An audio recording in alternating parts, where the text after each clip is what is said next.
Spiritual life মানে হচ্ছে মন, আত্মা, চেতনা ও সৃষ্টিকর্তার সাথে সংযোগ অনুভব করা।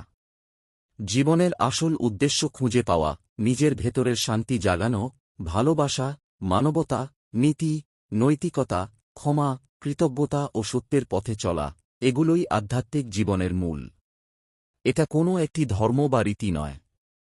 সত্যিকারের স্পিরিচুয়াল লাইফ হল ভালো মানুষ হওয়া এবং নিজের ভেতরের আলোকে জাগ্রত করা।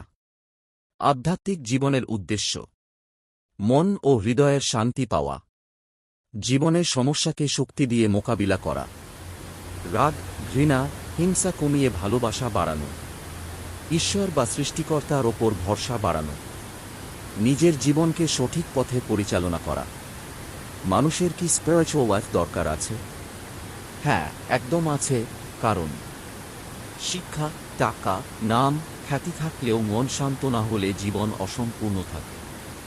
আধুনিক দুনিয়ায় মানুষ বেশি স্ট্রেস, দুশ্চিন্তা ও ভয় নিয়ে বাঁচছে, আর এগুলো কমানোর জন্য আধ্যাত্মিকতা অনেক সাহায্য করে। যে মানুষ স্পিরিচুয়াল লাইফ অনুসরণ করে, কম কষ্ট অনুভব করে, নিজের জীবনের উদ্দেশ্য খুঁজে পায়, সম্পর্ক ভালো রাখে, মানসিক শান্তি ও আত্মবিশ্বাস বাড়ে, জীবনের প্রতি ইতিবাচক দৃষ্টিভঙ্গি তৈরি হয়। স্পিরিচুয়াল লাইফ কিভাবে শুরু করা যায়? সহজ কয়েকটি উপায়ে।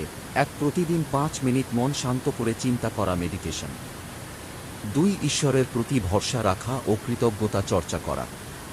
3. রাগ, ঘৃণা কমিয়ে ক্ষমা করা। 4. অন্যকে ভালোবাসা ও সাহায্য করা। 5. সত্য, নীতি ও পজিটিভ চিন্তা অনুসরণ করা। শেষ কথা, স্পিরিচুয়াল লাইফ মানুষকে ভিতর থেকে শক্তি